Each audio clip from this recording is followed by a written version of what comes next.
Are you guys ready to watch like a human man just crumple up and turn into a corn cob? Because you can actually see it happen in real time to one Donald J. Trump.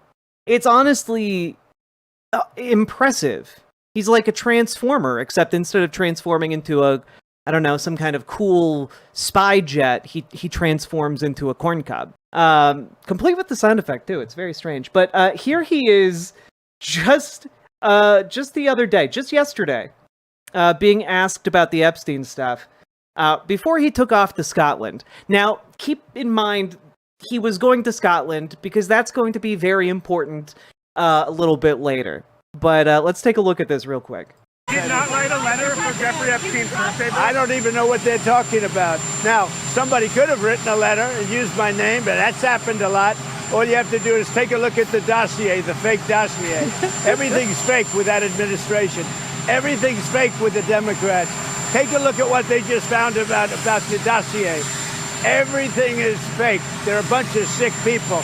Where did you see the people laying outside? Exactly? Right across the street from Lafayette Park, sir. Towards 15th. We'll take care of it. So this man just tried to say, well, you know, anyone could have written a letter and signed it looking like me. No, anyone could. It's happened so many other times before that someone has faked a letter in Jeffrey Epstein's that was found to Jeffrey Epstein. So many people are faking letters of me to Jeffrey. It's crazy. But on top of that, like, then he's like, well, and Democrats make up stuff all the time. The fake dossier. Just look it up. Just look up the fake dossier. And then he's like, and then he just like walks away. I'm sorry, if you were trying to look guiltier, I don't think you could actually succeed. I don't think you could succeed in that regard. Let's take a look, though, at what happened a little bit later after he arrived in Scotland. Now, I want to preface this by saying that we know, based on reporting from several days ago by the Wall Street Journal and subsequent reporting that confirmed this, that Pam Bondi told Donald Trump back in May that he was in the Epstein files, that his name popped up a lot in the Epstein files. Now, let's see how Donald Trump is responding to this, because he had previously said to that reporting that no one had told him his name was in the Epstein files. What's he doing now? In the Epstein files ever? No, I was never briefed. No. Did you? Oh, so just everyone is just lying, except for the president. You just have to, acknowledge that everyone around him is lying. Everyone in his administration is lying. The FBI agents that went over the Epstein files, they're all lying. Dude is just under siege, and he is trying to do everything he can to avoid looking guilty, which, I just want to throw this out there.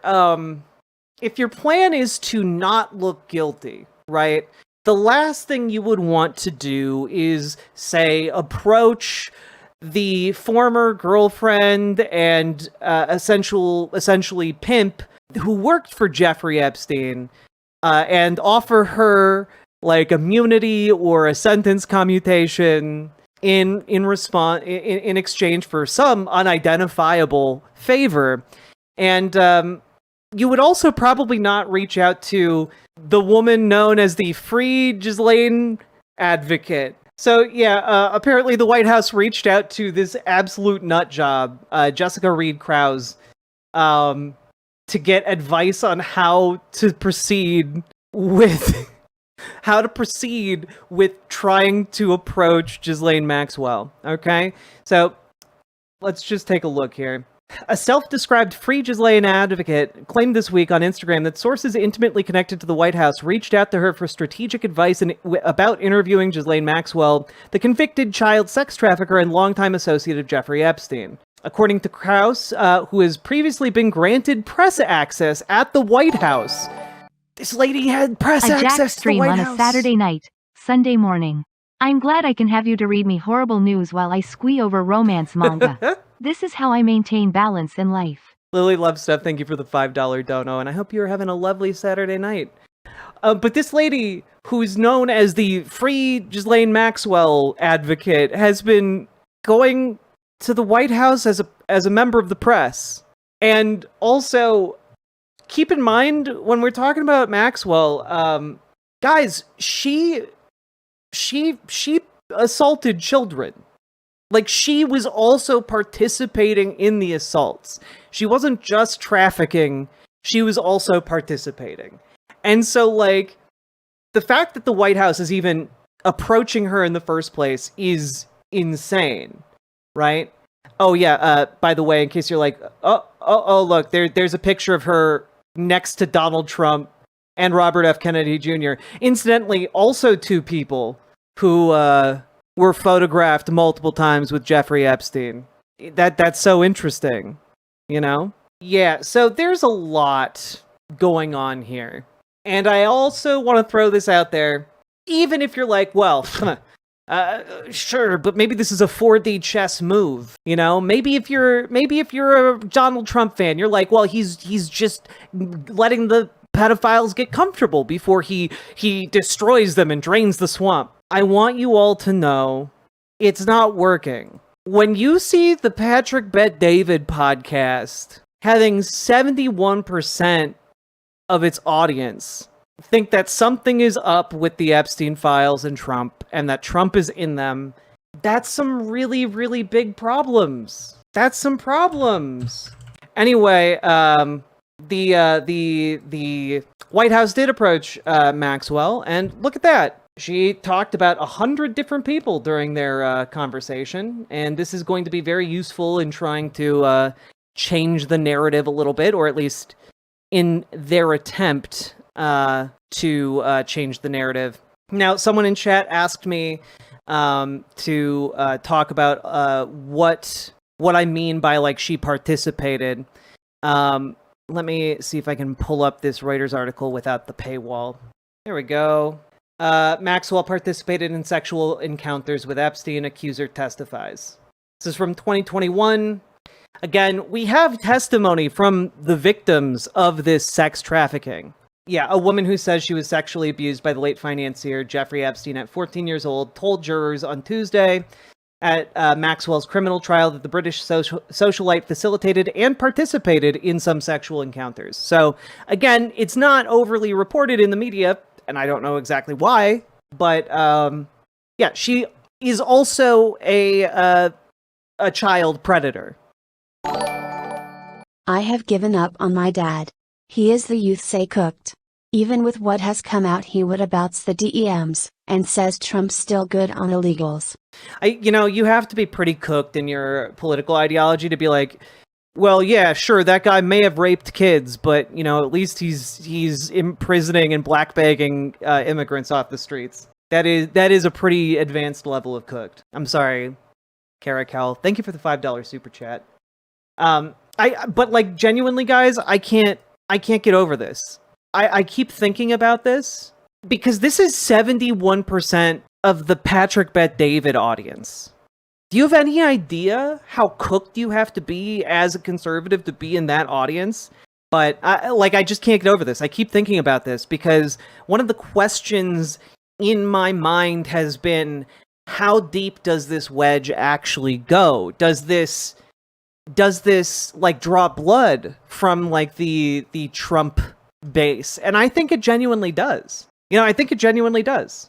Oh yeah, Rachel P. Yeah, that was also part of the Maxwell testimony, is that she taught the underage girls how to engage with Epstein. Super, super gross. Super gross. Now, of course, as all of this is coming to light, how might our big orange boy in the White House be reacting to it? Well, as always, I think we should turn to the number one reporter on the ground on Donald Trump himself. Let's go check out his Truth Social page here. He's tweeting Mark Levin. This is a massive Obama scandal. And I'm going to spare you guys from watching Mark Levin because he's incredibly, incredibly boring to watch. And just throw us on over to this, which Gabbard is lying about Obama and Russian intel, according to a top CIA officer. Let's take a look at this. And our point of view is we had gotten some information, received some information, I should say, that was corroborated that the Russians were trying to influence the election on the part of Trump, or towards the Republican Party and Trump. Oh, that's interesting. Thank you for that insight. Susan Miller, retired senior CIA operations officer. So, someone who would know. Interesting. Thank you. So we're in a weird world where he's trying to make a mountain out of a non-existent molehill. So how else is he doing? Let's see. That's only the most recent post from about 2 hours ago, 3 hours ago. Let's see. 4 hours ago, networks aren't allowed to be political pawns for the Democrat Party. It has become so outrageous that, in my opinion, their licenses could and should be revoked.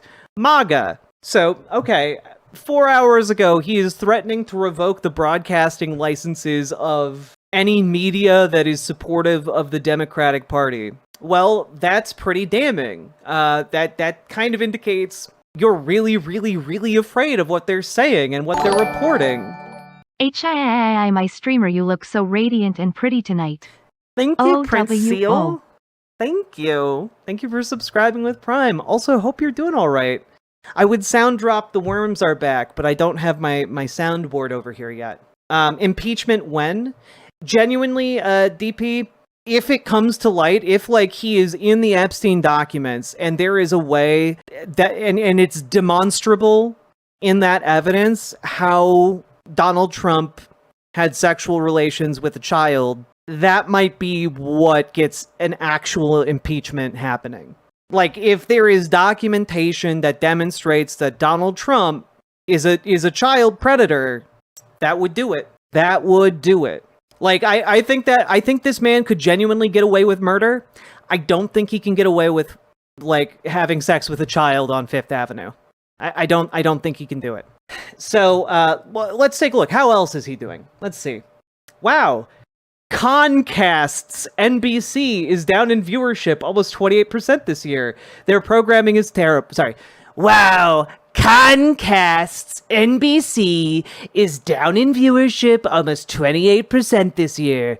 Their programming is terrible. Their management even worse. They are an arm of the Democrat Party and should be held accountable for that. Likewise, fake news, ABC, MAGA. So, he's just going on a tirade, and I don't know what was aired. If anyone has an idea, because I don't watch normal, cable TV. If anyone has an idea of what aired on NBC 5 hours ago that he saw and immediately became so enraged that he's now threatening to pull their license, please let me know, because I have no idea what it is. But clearly something made this guy incredibly angry. And it could be, and I'm just throwing this out there, no foreknowledge or anything, it could be that someone at NBC called him with a request for comment. It could be that someone requested his comment or the White House's comment for a story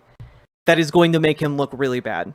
Okay, but let's continue to look at what's happening here, because he also dropped just a wall of text here. I'm looking at the large amount of money owed by the Democrats after the presidential election and the fact that they admit to paying, probably illegally, $11 million to singer Beyonce for an endorsement. She never sang, not one note, and left the stage to a booing and angry audience.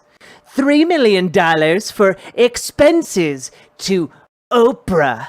$600,000 to very low-rated TV anchor Al Sharpton, a total lightweight, and others to be named for doing absolutely nothing. These ridiculous fees were incorrectly stated in the books and records. You are not allowed to pay for an endorsement. It is totally illegal to do so.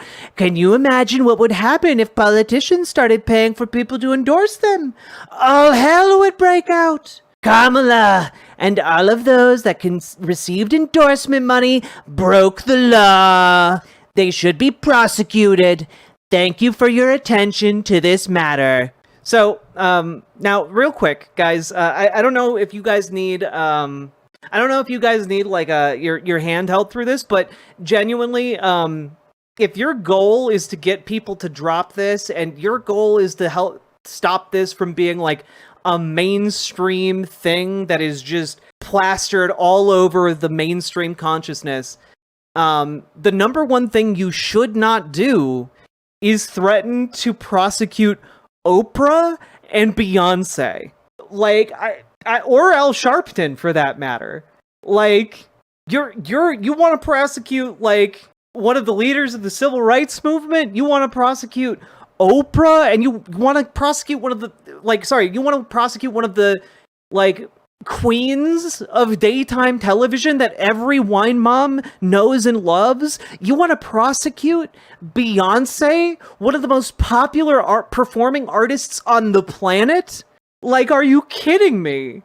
I'm sorry. Like, what is very clear to me here is that whatever crisis management PR team he has, he is not listening to them, and he is purely reacting because he is a creature of fear. He's afraid of these people. He's afraid of what might be coming down the pipeline.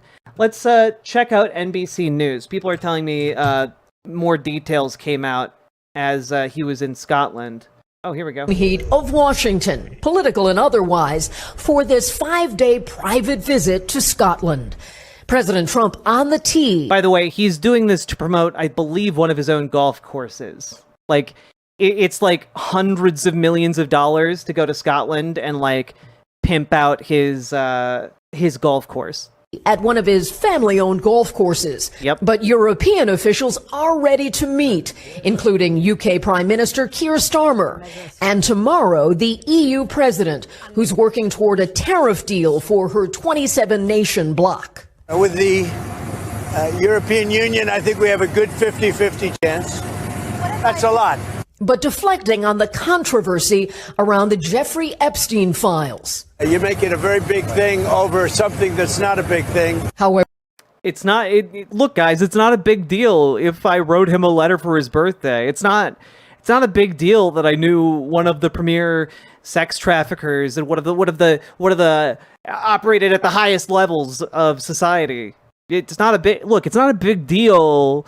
Like, if she was underage. Come on, guys, be cool about this. a senior administration official says the Justice Department granted limited immunity to Epstein co-conspirator Ghislaine Maxwell, allowing her to answer 2 days of DOJ questions without risk of additional prosecution. That seems odd timing, to say the least.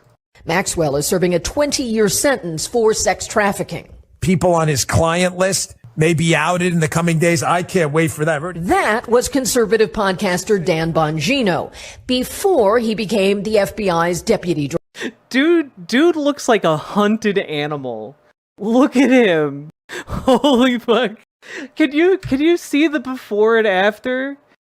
Conservative podcaster Dan Bongino before this is my life. He became the FBI's deputy director. And before he threatened to quit that job when the administration said there was no client list and no Epstein files would be released. Today, a cryptic new post from Bongino, writing that he is shocked down to my core. Bongino refers to public corruption and political weaponization, but without explanation. Yet declares we are going to get the answers we all deserve. After hours of interview with Ghislaine Maxwell, a top DOJ official says they will provide more about what they learned at an appropriate time. Isn't the chain of custody somewhat questionable by now? One would think, however, those files are going to be obtained by the House Oversight Committee since they were subpoenaed.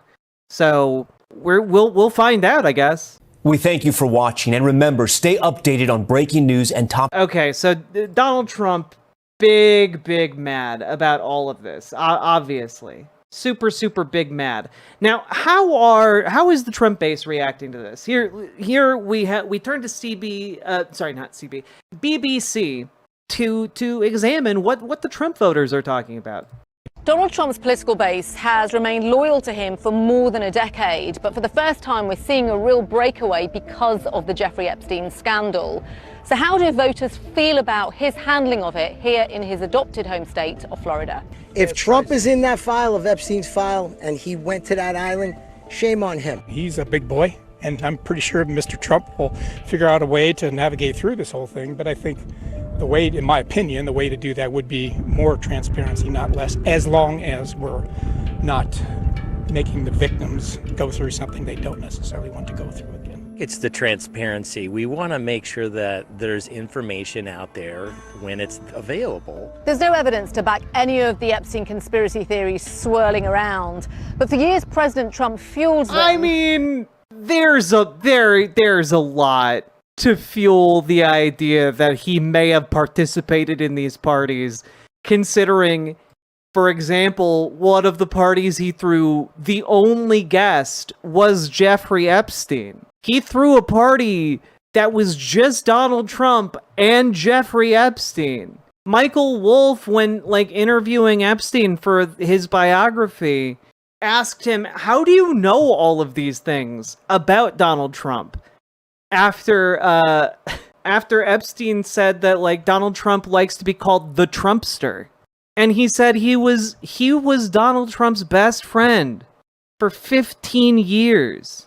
A party for two, that's just a date. Oh, an important fact about that party, there were dozens of women and girls at that party. A party thrown for Epstein. Usually when he tries to shut things down, the base moves on, but this time it's proving to be difficult for him. It doesn't seem to be going away.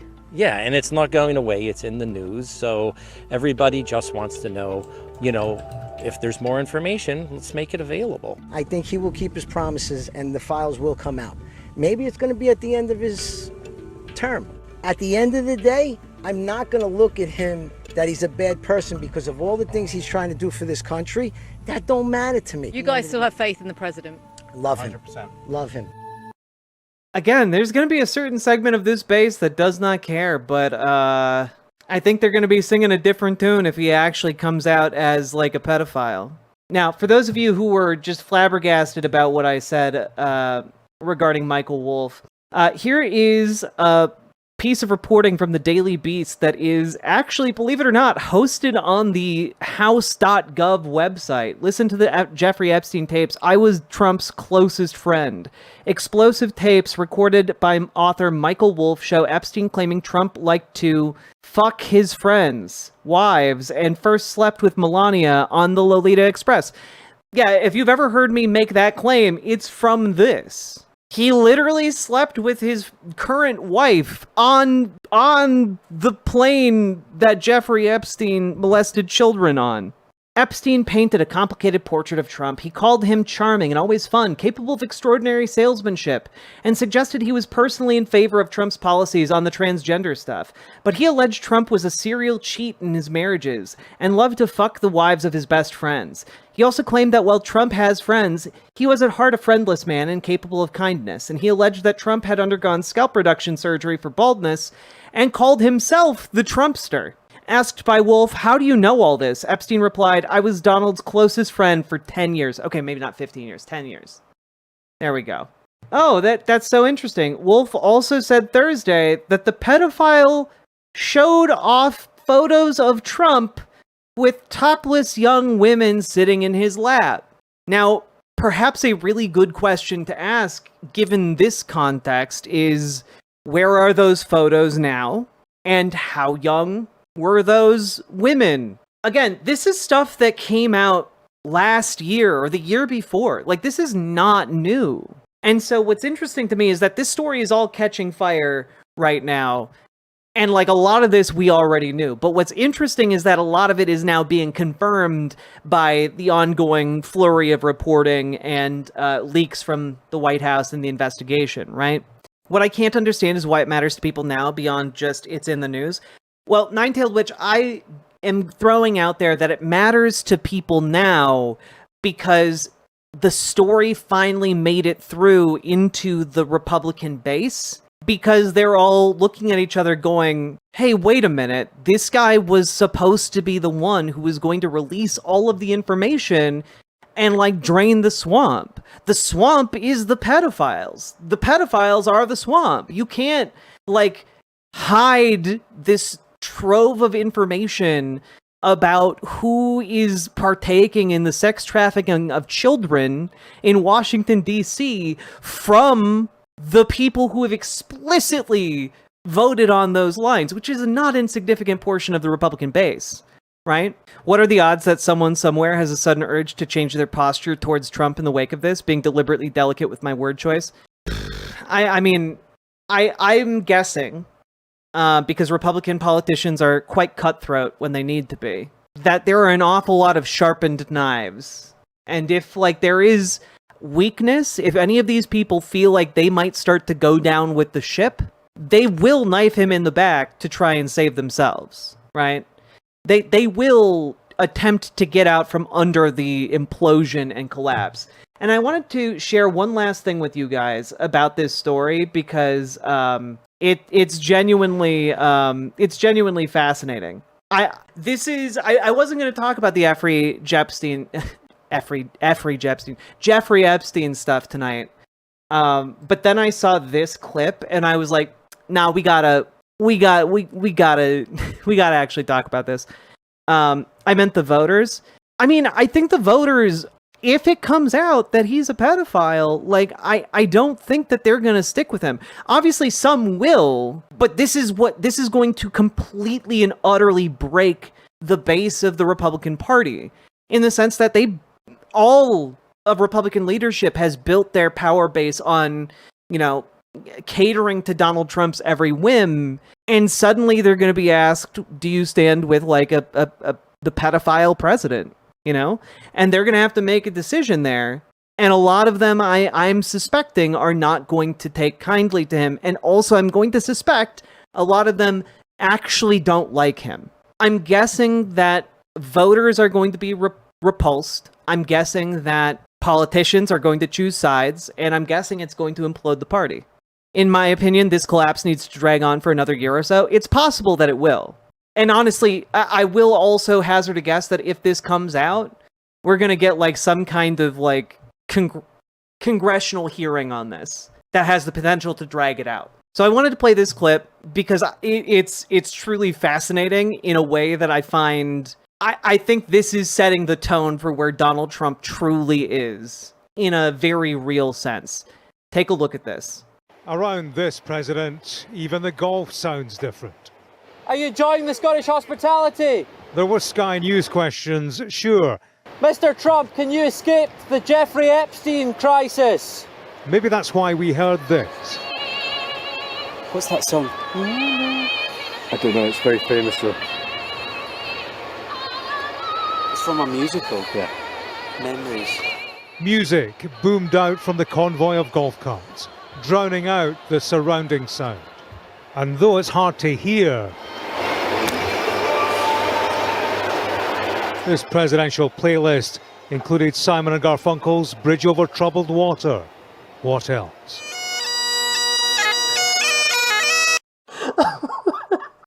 Dude is playing Memories. He's playing Bridge Over Troubled Water. He's playing, like, his greatest, like, breakup playlist. Dog. Like, I'm sorry. I don't think he's okay, because I think on some level he knows somewhere, somehow, he's kind of fucked on this one. I think that, like, more reporting needs to be done, more needs to keep being dug up, because, if I could have imagined or dreamed of, like, a personal implosion from Donald Trump, I never would have imagined it would be this bad. My most insane crackpot theory is that he's really triggered by all of this because he was in love with Jeffrey Epstein. Oh my god. Don't start shipping them, please. He's not okay and I'm so here for it. Yeah, this is the energy we need right now. The back half of that metaphor played out at anti-Trump demonstrations in Edinburgh and Aberdeen. Protesters. Good job, Scotland. Good job, Scotland. Holy fuck, what, like, absolute banger of a sign. Troubled. I wanted to be here today and I wanted to bring the pipes because they're a symbol of Scotland, and I want to use the symbol of Scotland to say that he's not welcome here. Hell yeah. We should not be opening Scotland or the UK to somebody with his background. He's an abhorrent human being with absolutely no saving graces. True. The president came here to mix business with pleasure. Beyond the golf course lies a Sunday meeting with Ursula von der Leyen, President of the European Commission. Amidst anticipation in Europe of a breakthrough in US trade talks, Donald Trump rates the chances as even. With the European Union, I think we have a good 50-50 chance. This is a... I love that this clip is titled Donald Trump enjoys a round of golf at Turnberry as protesters speak out, when, like, it's very clear he did not enjoy that round of golf. Dude was in the middle of, like, a fucking mental breakdown. A stretch of calm Ayrshire coastline with international politics at its heart. Okay, I know it's small. Line with international... But these cows are adorable. Look at how much they care about each other. Politics at its heart. It's hosting a controversial president. We travelled up from Liverpool last night. But he's not without supporters. He's not a...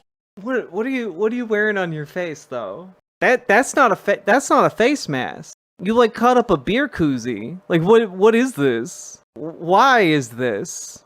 Also, you're in Scotland. Why are you why have this? Trump said, "I can kill a man on Fifth Avenue and not lose a single vote." He was probably right. He cannot, however, nail a kid on Little St. James without losing any votes, and he knows it. True, Pluvius.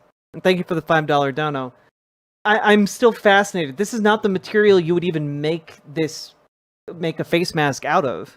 Politician. He's not a career politician. Yeah. Also, like you're wearing a picture of a man who hates your country. What are you doing? He's pretty much the opposite of that, and he says what he thinks. Donald Trump cares. He wants to make America great. He cares about his own people, and that's what people want. Great man, yeah. Why do you say that? Saving the world.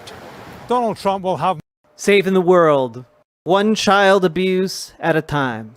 Much to discuss with the UK Prime Minister Sir Keir Starmer when he arrives here at Turnberry. Little do you know that man was actually Satan. It says "Make England Great Again." Mega. They're all mega men. I have no other way of closing this other than by saying that this is one of the most incredible sequences I've ever seen, to such a degree that I'm just gonna play it again. Mr. Trump, can you escape the Jeffrey Epstein crisis? Maybe that's why we heard this. What's that song? I don't know, it's very famous though. It's from a musical. Yeah. Memories. Music boomed out from the convoy of golf carts, drowning out the surrounding sound. And though it's hard to hear, this presidential playlist included Simon and Garfunkel's Bridge Over Troubled Water. What? The two baffled reporters just being like, what is that? It's really famous. Memories. There's something in the air about this clip, and I can't put my finger on it, but this feels iconic and like a turning of the tide in a way I really wish I could elaborate more on why I get that feeling, but like this man is collapsing and I'm here for it. Is that an armored golf cart in the back? Certainly looks like it. Like a bridge over troubled water. He's not playing Sound of Silence. Joke was a banger. Acknowledge me. Uncle Gumbald, I always acknowledge you in my heart.